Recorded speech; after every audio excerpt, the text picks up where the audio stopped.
వీళ్ళందరూ ఈ గురు ప్రాణ సాధన చేసే వాళ్ళంతా వీళ్ళంతా ఇప్పుడు చాలా మనము తూర్పాల వాడితే పొట్ట ఎగిరిపోయింది, గట్టి గట్టివి మనలోనే పడతాయి చూడు, అటువంటి గురు సాధకులు వీళ్ళంతా అని నాకు అనిపిస్తుంది. అందరికీ నమస్కారం. మన గురువుగారు, నేను సుభాన్పూర్ నుంచి, హైదరాబాద్ సుభాన్పూర్ నుంచి వచ్చినాము. నాకు కూడా మా ఊరు స్నేహితుడు ఇట్లా స్వామి గురుస్వామి గురించి చెప్తే వచ్చి నిర్మల్లో మేము కూడా ఉపదేశం తీసుకున్నాము. మహాప్రాణ విద్య సాధన ఇచ్చాడు గురువుగారు. ఆ సాధన విధానం, ఆయన చెప్పిన విధానం మేము పాటిస్తున్నాం. మంచి రిజల్ట్ కూడా వచ్చేసింది. అనేకమైన టాబ్లెట్స్ వేసుకుంటుంటే మేము అవన్నీ కూడా స్వస్తి చెప్పేసినాం. ఇప్పుడు గురుదేవ్ అంటే, గురుడు అంటే ఇప్పుడు నాకు బాగా అర్థమవుతుంది. ఇప్పుడు ఇప్పటిదాకా వీళ్ళంతా పాడిన పద్యాలు దాంట్లోనే ఉన్నది.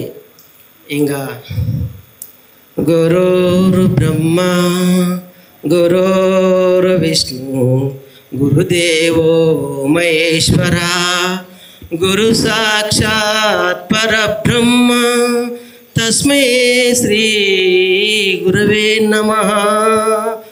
అఖండ మండలాకారం వ్యాప్తం ఏన శరాశరం తత్పదం దర్శనమేన తస్మై శ్రీ గురవే నమః.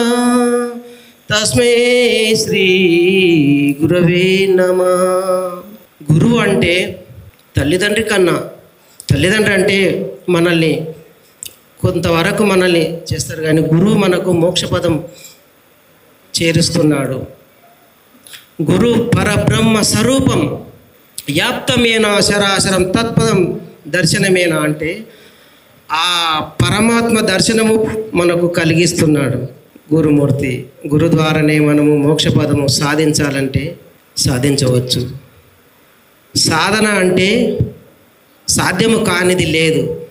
సాధన చేయము రా నరుడా, సాధ్యము కానిది లేనే లేదని చెప్పాడు.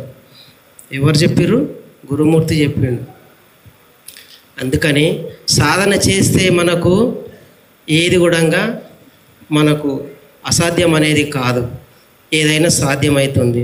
ఎంతోమంది శిష్యులను చూస్తున్నాం, ఎంతోమంది గురువులను చూస్తున్నాం, కానీ మోక్షపదం మాత్రం ఏ గురువు కూడా చెప్పలేదు.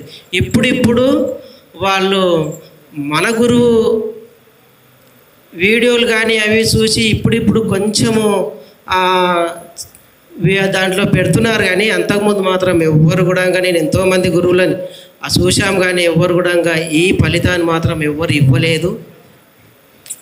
ఈ గురువు ద్వారా మనం అందరం మోక్షపదం పొందుతామని ఆ గురు పాదాల మొక్కుతూ అందరికీ మోక్షపదం రావాలని మొక్కుతున్నాను.